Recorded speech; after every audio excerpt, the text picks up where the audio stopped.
All right, so we are going to continue where we left off.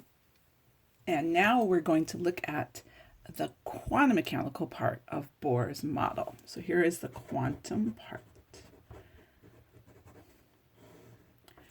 So quantum means something is quantized. Something comes in little steps. We've seen photon energy coming in little steps.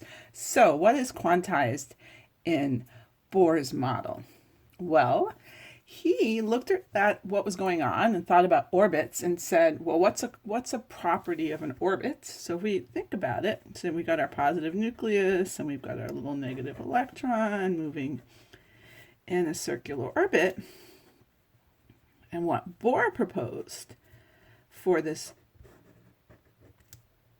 scenario is, what if it's the angular momentum that is quantized? So you might remember angular momentum,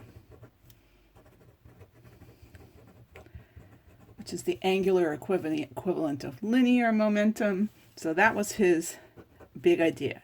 Angular momentum is quantized. So in other words, the orbits, the allowed orbits, have to have specific values of angular momentum and no other values in between. So let's start with our simple model here. We have an electron with mass m in an orbit of radius r, and our electron, say, is moving with some velocity v. That's a simple scenario, and we know how to calculate the angular momentum for that simple scenario. The angular momentum L, you might remember, is just m times v times r.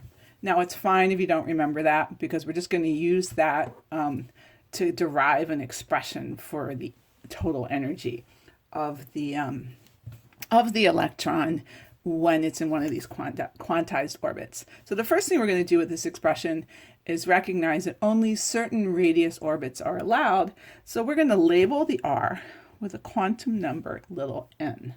So little n will be a quantum number that labels the different discrete orbits.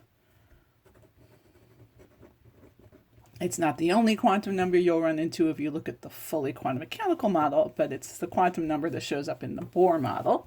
So how is angular momentum quantized? Well, Bohr proposed that it's equal to the integer n, the quantum number, times Planck's constant divided by 2 pi. That's the value, the allowed values of the angular momentum of an electron in an atom here, and where our quantum number n now can be equal to 1 or 2 or 3. So it can't be 0, it has to be in an actual orbit. So the smallest angular momentum possible is when n equals 1, and the total angular momentum for the electron is h over 2 pi, and so forth. So these are these quantized orbits, these allowed orbits. So with radii r sub n. All right, so what can we do with this? Well, if we solve here now for our orbits, so now let's go over here, Rn, what do we get? So the allowed radii Rn times h over 2 pi divided by m times v. So those are the radii of the allowed orbits.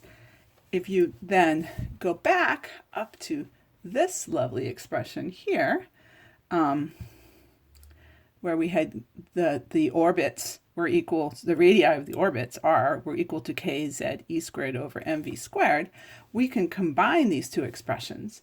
For example, we could solve this expression for v and plug it in to this expression up here, and then combine the two and come up with an expression for the allowed radii, okay, in terms of our fundamental constants, and basically eliminate velocity from the expression. And if you do all that work, and I'm not going to do that algebra, you're welcome to try it yourselves, but if you do all the algebra, what do you end up with? You end up with something that looks like this, that the allowed radii, r sub n, turns out it depends on the quantum number n squared, Planck's constant h squared, divided by, and now you got a whole mixture of things on the bottom, 4 times pi squared times m, the mass of the electron, k z e squared on the bottom.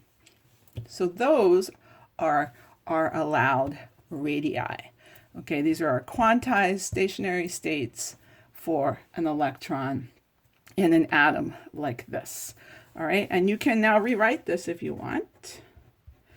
We can pull out the things, well, we'll pull out our quantum number n, so n squared in front. And then I'm also going to pull out z, because remember z was the number of protons in the nucleus, so we can see how this varies for different nuclei here, different types of atoms.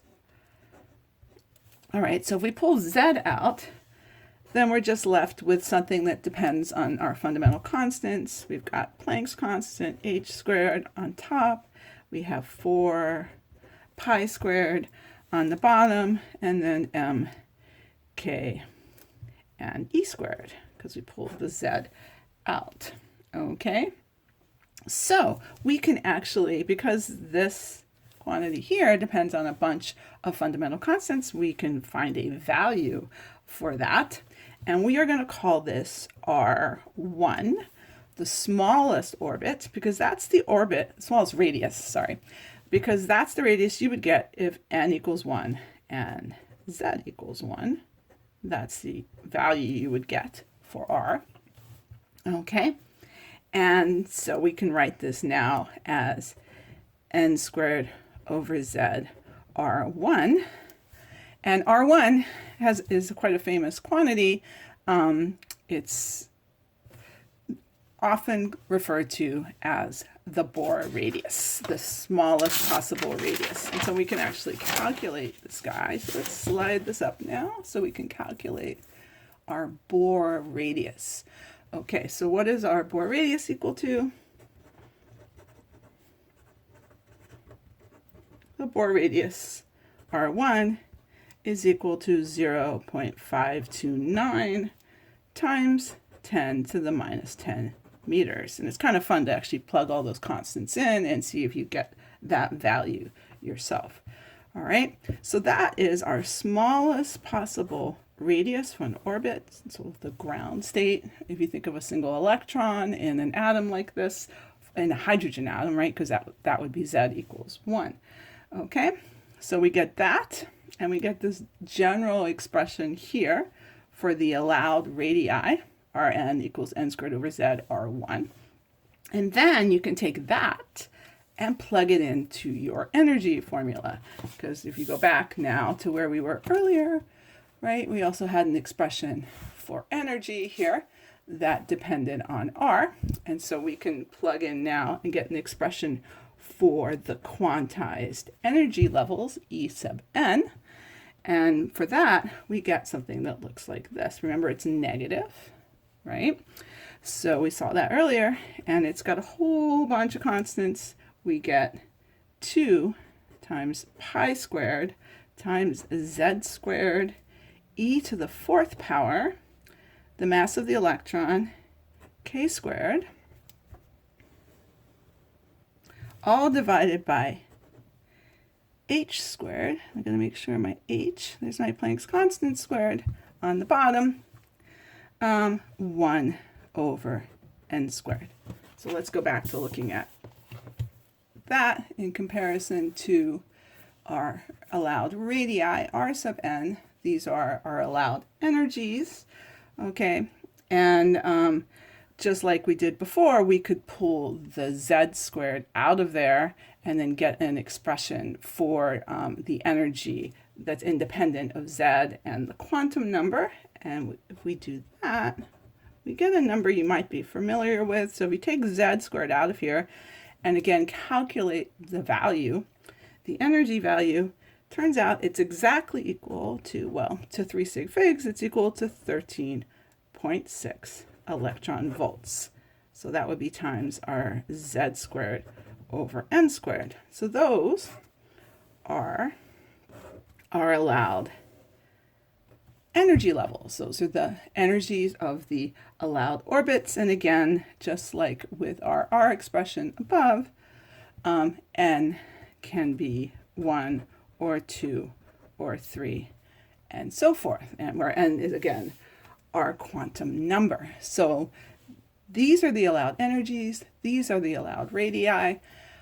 So when you get a photon being emitted from an excited gas like hydrogen, the electrons are jumping between these energy levels. So if you go and calculate the wavelengths you see, they should agree with what Balmer and Lyman and all of those guys saw when they started looking at atomic spectra. So how does that work? All right, so we think of an emitted photon now from an atom.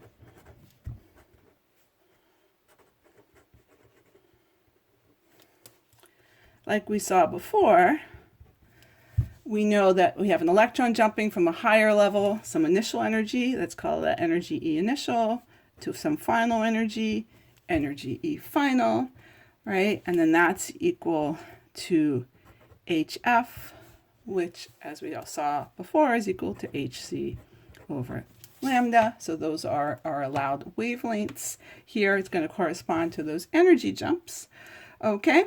So we can actually solve for example, 1 over lambda, which remember is that's the quantity that showed up in all of those Balmer and Lyman expressions, right, for the Balmer series, etc., right? And so what do we get? 1 over lambda then is just initial energy minus final energy divided by Planck's constant times the speed of light.